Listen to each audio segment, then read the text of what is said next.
ദൈവത്തിനെ സ്തുതി.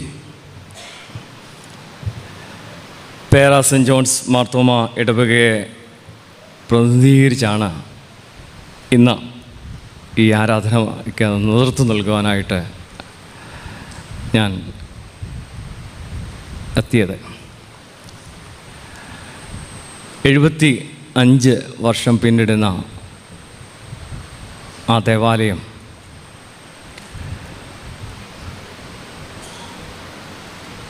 ഈ ഭദ്രാസനത്തിലെ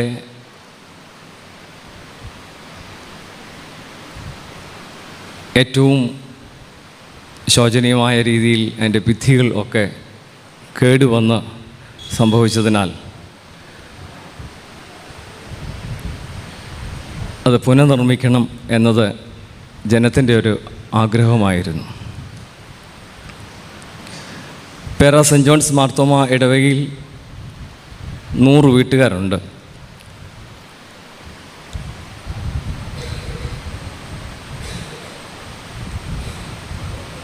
കർഷകരും ദിവസ വേതനത്തിൽ ജോലി ചെയ്യുന്ന പ്രിയപ്പെട്ടവരും ഒരു കാർഷിക ഗ്രാമമായ ദേശമാണ്. എന്നാൽ ഞങ്ങളുടെ സാമ്പത്തികം കൊണ്ട് തന്നെ ഒരു ദേവാലയം നിർമ്മിക്കുക എന്നത് അസാധ്യമായ കാര്യം ആയതിനാൽ പ്രിയപ്പെട്ട അച്ഛനോട് ഞങ്ങൾ പറഞ്ഞു, അച്ചോ, ഞങ്ങൾക്ക് യുവജനസംഘത്തിൻ്റെ ആഭിമുഖ്യത്തിൽ ഒരു കൂപ്പൺ ഞങ്ങൾ പ്രസിദ്ധീകരിച്ചിട്ടുണ്ട്. അത് ഒന്ന് പരിചയപ്പെടുത്തുകയും അത്രയും മാത്രമേ ഞാൻ ഉദ്ദേശിക്കുന്നുള്ളൂ എന്ന് ആദ്യമേ പറഞ്ഞിരുന്നു. അതിന് യൂണിസെക്കി അംഗങ്ങൾ വരുമെന്നാണ് ഞാൻ പറഞ്ഞിരുന്നത്. എന്നാൽ ഞാനും കൂടെ വരുന്നത് ഉചിതമാകുന്നു എന്ന് മനസ്സിലാക്കി പ്രിയപ്പെട്ട അച്ഛനോട് ഒരു സാവകാശം ചോദിച്ചപ്പോൾ തുറന്ന മനസ്സോടുകൂടെ സഹായിച്ചു, സ്നേഹിച്ചു, കരുതി എന്ന് തന്നെ പറയാം.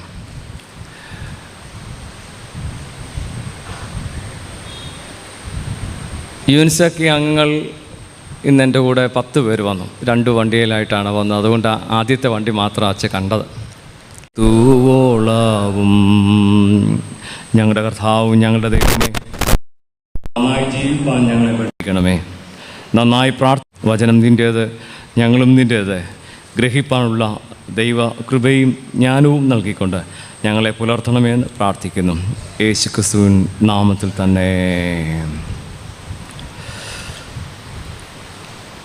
തിരുവചന ധ്യാനത്തിനായിട്ട് ഇന്ന് സഭ നമുക്ക് നൽകിയിരിക്കുന്ന വേദഭാഗം വിശുദ്ധ മത്തായി എഴുതിയ സുവിശേഷം 24-ാം അധ്യായം അതിന് 42 മുതൽ 51 വരെയുള്ള വാക്യങ്ങളാണ്. അതിൻ്റെ 44-ാം വാക്യം വായിച്ചു കൊള്ളട്ടെ. നിങ്ങൾ നനയ്ക്കാത്ത നാഴികയിൽ മനുഷ്യപുത്രൻ വരുന്നത് കൊണ്ട് നിങ്ങളും ഒരുങ്ങിയിരിപ്പീൻ. ഒന്നാം പാഠഭാഗമായി നമ്മൾ കേട്ടത് മലാഖി പ്രവചനം 3-ാം അധ്യായം 4 മുതൽ ഉള്ള വാക്യങ്ങളാണ്. 2-ാം പാഠഭാഗമായി അപ്പോസ്തല പ്രവൃത്തി 1-ാം അധ്യായം 6 മുതൽ 11 വരെയുള്ള വാക്യങ്ങൾ. ശ്ലീഹാ ഭാഗമായി വായിച്ചു കേട്ടത് 1 തെസ്സലോനിക്കർ 4-ാം അധ്യായം 13 മുതൽ 18 വരെയുള്ള വാക്യങ്ങളാണ്. ഇന്നത്തെ ധ്യാന ഭാഗത്തിന് നൽകിയ തലക്കെട്ട് യേശുക്രിസ്തുവിൻ്റെ മഹത്വ പ്രത്യക്ഷതയും ജാഗരൂകരാകേണ്ട ശിഷ്യന്മാരും എന്നതാണ്. കർത്താവിൻ്റെ മഹത്വ പ്രത്യക്ഷത നിശ്ചയമായും സംഭവിക്കും. എന്നാൽ സമയം കൃത്യമല്ല, അനിശ്ചിതത്വം നിറഞ്ഞതാകുന്നു എന്നത് ഇന്നത്തെ വേദഭാഗത്തിൽ കർത്താവ് തന്നെ പറയുന്നത് നമ്മൾ വായിച്ച് കേട്ടിട്ടുണ്ട്.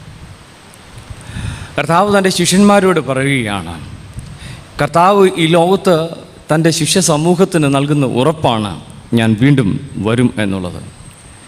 ഈ ഉറപ്പിന് നാം ഏവരും കാത്തിരിക്കണം എന്നതാണ് ഈ വേദഭാഗത്ത് കാണുന്നത്. കാത്തിരിപ്പ് ജീവിത വിശുദ്ധിയുടെ കാലമാണ്. വാഗ്ദത്തം നിറവേറ്റുന്ന കാലമായിട്ട് നമുക്ക് കാത്തിരിപ്പിനെ കാണാൻ സാധിക്കും. എന്നാൽ കാത്തിരിക്കുമ്പോൾ അപജയം സംഭവിക്കാൻ സാധ്യതയുണ്ട്. അതുകൊണ്ട് മുന്നറിയിപ്പ് ഉണ്ടാകണം. മുന്നറിയിപ്പുണ്ട്. ആ മുന്നറിയിപ്പുകളെ അവഗണിക്കാതെ ജീവിക്കുവാൻ നമുക്ക് സാധിക്കുന്നുണ്ടോ എന്നത് തന്നെ ഈ വേദഭാഗത്ത് നമ്മോട് സംസാരിക്കുന്നുണ്ട്. അതുകൊണ്ട് മുന്നറിയിപ്പ് നൽകുമ്പോൾ അത് പാലിക്കാനാണ് എന്ന് ഞാൻ നിങ്ങളെ ഓർപ്പിക്കട്ടെ. നമ്മളെല്ലാം വ്യത്യസ്തമായ വാഹനങ്ങൾ ഓടിക്കുന്നവരാണ്. സൈൻ ബോർഡുകൾ റോഡിൻ്റെ ഇരുവശങ്ങളിലുമുണ്ട്.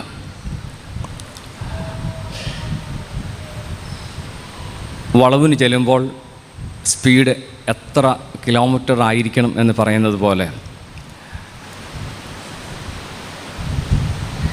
വെള്ളം കയറാൻ സാധ്യതയുണ്ട് എന്ന മുന്നറിയിപ്പ് നൽകുന്നത് പോലെ സൂക്ഷിക്കുമ്പോഴാണ് അപകടത്തിൽ നിന്ന് രക്ഷപ്പെടാനായിട്ട് സാധ്യമായിത്തീരുന്നത്. ക്രിസ്തു ശിഷ്യരാണ് എന്ന് നാം സ്വയം അഭിമാനിക്കുന്നുണ്ട്. എന്നാൽ നമ്മുടെ ജീവിതത്തിലെ ഓരോ രംഗങ്ങളെ നാം ഒന്ന് സൂക്ഷ്മതയോടുകൂടി പരീക്ഷിച്ച് നോക്കിയേ. ക്രിസ്തു പറഞ്ഞതുപോലെ തന്നെ ഈ ലോകത്ത് ജീവിക്കാനായിട്ട് നമുക്ക് സാധിച്ചിട്ടുണ്ടോ? ഇത് വളരെ ദുഷ്കരമായി നിൽക്കുമ്പോഴാണ് കർത്താവ് പറഞ്ഞത്,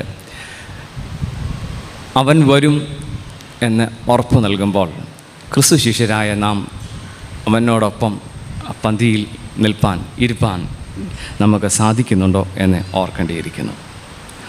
അതുകൊണ്ട് ക്രിസ്തു ശിഷ്യർ ക്രിസ്തുവിൻ്റെ നിക്ഷേപങ്ങളെ സൂക്ഷിക്കുന്നവരായിരിക്കണം എന്ന് ഈ വേദഭാഗത്ത് ഓർപ്പിക്കുന്നുണ്ട്. ഇത് ഗുരുവിൻ്റെ പ്രതീക്ഷയാണ്. ശിഷ്യന്മാർ എങ്ങനെ ജീവിക്കണമെന്നുള്ളത്.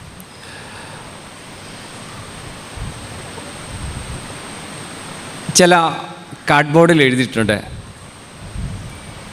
Handle with care. അപ്പോൾ നമ്മളിത് വായിക്കുമ്പോൾ നമുക്കെന്താ തോന്നുന്നത്? അല്പം കൂടെ സൂക്ഷ്മത പുലർത്തിയാൽ അത് പൊട്ടിപ്പോകത്തില്ല. തീർച്ചയായിട്ടും ഈ വേദഭാഗത്തും ക്രിസ്തു ശിഷ്യർ കർത്താവ് വീണ്ടും വരും എന്ന് ആ വരുന്ന സമയത്ത് നമുക്കുണ്ടാകേണ്ടിയിരിക്കുന്ന ജീവിതത്തിൻ്റെ വിശുദ്ധിയെ സംബന്ധിച്ച് ഈ വേദഭാഗത്ത് നമ്മെ പഠിപ്പിക്കുന്നുണ്ട്.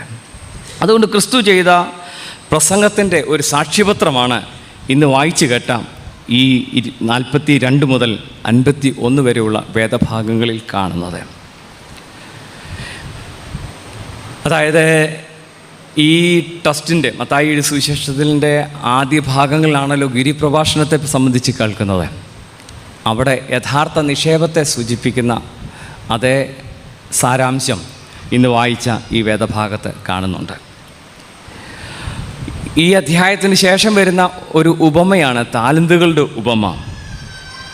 22-ാം അധ്യായത്തിൻ്റെ 1 മുതൽ 14 വരെയുള്ള വാക്യങ്ങളിൽ കാണുന്നത്, കല്യാണ വസ്ത്രം ധരിക്കാതെ വന്നവർ പുറത്ത് കിടക്കുന്ന ഒരു ഭാഗത്തെയും ഈ വേദഭാഗത്ത് നമ്മൾ കാണുന്നുണ്ട്.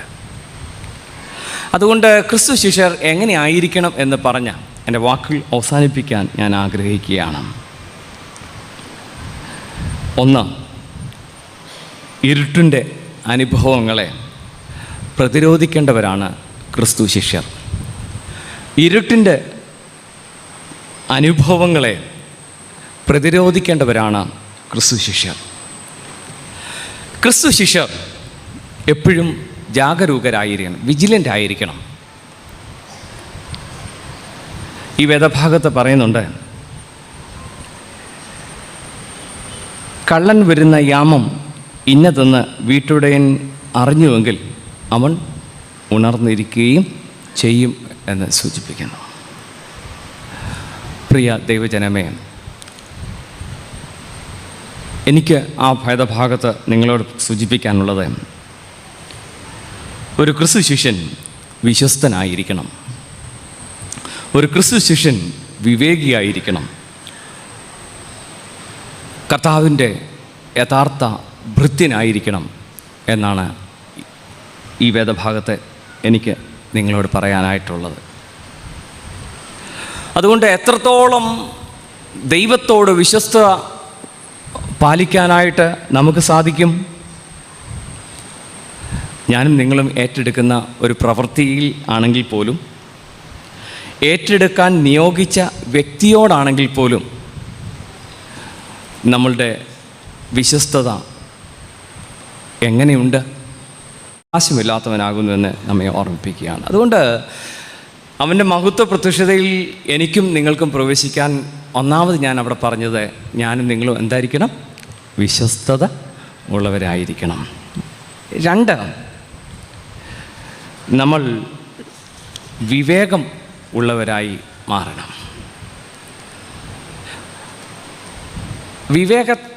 അറിവൽ അല്ല, പിന്നെയോ ബുദ്ധിയിലേക്കുള്ള ബുദ്ധിയിലുള്ള ഒരു ഇൻഫർമേഷനാണ്.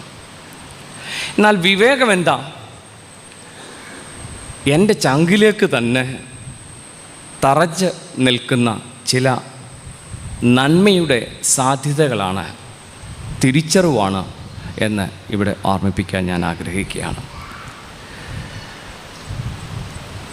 അതുകൊണ്ട് ഒരു ക്രൈസ്തവനെ സംബന്ധിച്ചിടത്തോളം കർത്താവിൻ്റെ മഹത്വ പ്രത്യക്ഷതയിൽ പ്രവേശിക്കാനായിട്ട് എന്നെ പ്രാപ്യമാക്കുന്നത് തിരുവചന ധ്യാനവും ഞാൻ പഠിച്ചതായിട്ടുള്ള സൺഡേ സ്കൂൾ പഠനങ്ങളുമാണ്. അതുകൊണ്ട് തുറന്ന മനസ്സോടുകൂടെ നന്മകളെ കാണാൻ ഉള്ള വിവേകം എനിക്ക് നൽകണമേ എന്ന് ദൈവത്തോട് പ്രാർത്ഥിക്കാം.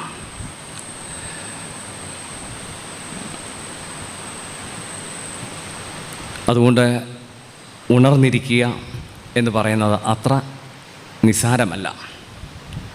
അത് ജാഗ്രതയുടെയും ഒരുക്കത്തിൻ്റെയും ഗൗരവമേറിയ കർത്തവ്യമാണ് എന്ന് ഈ വേദഭാഗം ഓർമ്മിപ്പിക്കുകയാണ്. 43-ാം വാക്യം ഒരിക്കൽ കൂടെ വായിക്കട്ടെ. കള്ളൻ വരുന്ന യാമം ഇന്നതെന്ന് വീട്ടുടയൻ അറിഞ്ഞു എങ്കിൽ അവൻ ഉണർന്നിരിക്കുകയും തൻ്റെ വീട് തുറക്കുവാൻ സമ്മതിക്കാതിരിക്കുകയും ചെയ്യും എന്ന് അറിയുന്നല്ലോ. മനുഷ്യപുത്രൻ്റെ വരവിന് വേണ്ടി ഉണർന്ന് ഒരുക്കമുള്ളവരായിരിക്കുക എന്നത് നീതിപൂർവമായ ഒരു ജീവിതത്തിൻ്റെ വ്യക്തതയാണ്. നീതിപൂർവമായ ഒരു ജീവിതത്തെയാണ് ഇവിടെ സൂചിപ്പിക്കുന്നത്.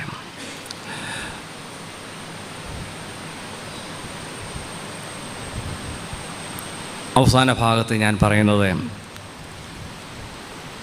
മഹത്വ പ്രത്യക്ഷതയിൽ പ്രവേശിക്കാനായി സാധിക്കുന്നത് യഥാർത്ഥ ഭൃത്യനാണ് കഴിയുന്നത്. ഈ വേദഭാഗം ആരംഭിക്കുമ്പോൾ തന്നെ അവിടെ സൂചിപ്പിക്കുന്നുണ്ട്, വിശ്വസ്തനും ബുദ്ധിമാനുമായ ദാസനെ. ആരാണ് ബുദ്ധിമാനായ മനുഷ്യൻ? ഇന്ന് ഇവിടെ ഇരിക്കുന്ന എല്ലാവർക്കും ബുദ്ധിയുണ്ട്. നമ്മളുടെ ബുദ്ധി വികല്പമാണോ? തെറ്റായ കാര്യങ്ങൾക്ക് വേണ്ടി ചാനലൈസ് ചെയ്യുകയാണോ? അതോ അതെൻ്റെ ജീവിതത്തിൻ്റെ അനുഭവത്തിനും ദൈവീയ അനുഭവത്തിനും എൻ്റെ ജീവിതത്തിൻ്റെ അഭിവൃദ്ധിക്കും വേണ്ടി അത് ഉപയോഗിക്കുകയാണോ? പ്രിയ ദൈവജനമേ, സ്വാർത്ഥതയുടെ പൂർണ്ണതയിലേക്ക് പോകാനല്ല ഒരു യഥാർത്ഥ ഭൃത്യൻ്റെ ഉത്തരവാദിത്വം.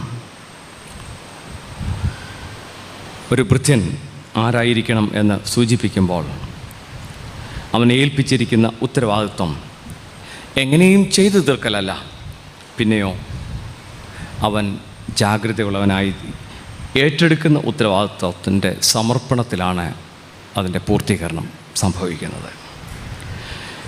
അതുകൊണ്ട് ഈ വേദഭാഗം പറയുന്നത്, അങ്ങനെ ചെയ്ത് കാണുന്ന ദാസൻ ഭാഗ്യവാനാകുന്നുവെന്ന് 46-ാം വാക്യത്തിൽ സൂചിപ്പിക്കുന്നുണ്ട്. അങ്ങനെയുള്ളവർക്കാണ് അവൻ കൂലി കൊടുക്കുന്നത്. ഇന്ന് 2 മണിക്കൂർ ചെയ്താലും ഒരു ദിവസത്തെ വേതനം മേടിക്കുന്ന, കൂലി മേടിക്കുന്ന ആൾക്കാരുള്ള ലോകത്ത് നമ്മൾ ജീവിക്കുന്നത്. പണിയെടുത്താൽ കൂലി ലഭിക്കേണ്ടത് സന്ധ്യയ്ക്കാണല്ലോ. നമ്മൾ കേട്ടിട്ടുണ്ട്, പാടത്ത് തന്നെ കൂലി കൊടുക്കണം എന്ന് പറയുന്നത് കേട്ടിട്ടുണ്ട്. എന്നാൽ ലോക നടപ്പ് പാടത്തല്ല, വരമ്പത്താണ് കൂലി കൊടുക്കുന്ന ഇടം. അതുകൊണ്ട് ദാസനിൽ നിന്നും ദുഷ്ടനിലേക്ക് മാറാനുള്ള വ്യഗ്രത നമുക്കുണ്ടാകുമ്പോൾ അതൊരു ഹൃദയവിചാരം മാത്രം മതി. ദാസനിൽ നിന്ന് ദുഷ്ടനിലേക്കുള്ള യാത്രയ്ക്കുള്ള ദൂരം എന്ന് പറയുന്നത് 48-ാം വാക്യത്തിൽ ഓർപ്പിക്കുന്നത് പോലെ, എന്നാൽ യജമാനൻ വരുവാൻ താമസിക്കുന്നുവെങ്കിൽ എന്ന് ഹൃദയം കൊണ്ട് പറഞ്ഞു. യജമാനൻ വരുവാൻ താമസിക്കുന്നു എന്ന് ഹൃദയം കൊണ്ട് പറഞ്ഞു എന്ന് ഈ വേദഭാഗത്ത് സൂചിപ്പിക്കുന്നുണ്ടല്ലോ. അങ്ങനെ അലസരായി ദുഷ്പ്രവൃത്തികൾക്ക് വേണ്ടി നമ്മെ നയിച്ചാൽ അവർക്കുള്ള ശിക്ഷ കത്തുന്ന തീപ്പൊയ്കയാണ് എന്ന് ഓർമ്മിപ്പിക്കുകയാണ്.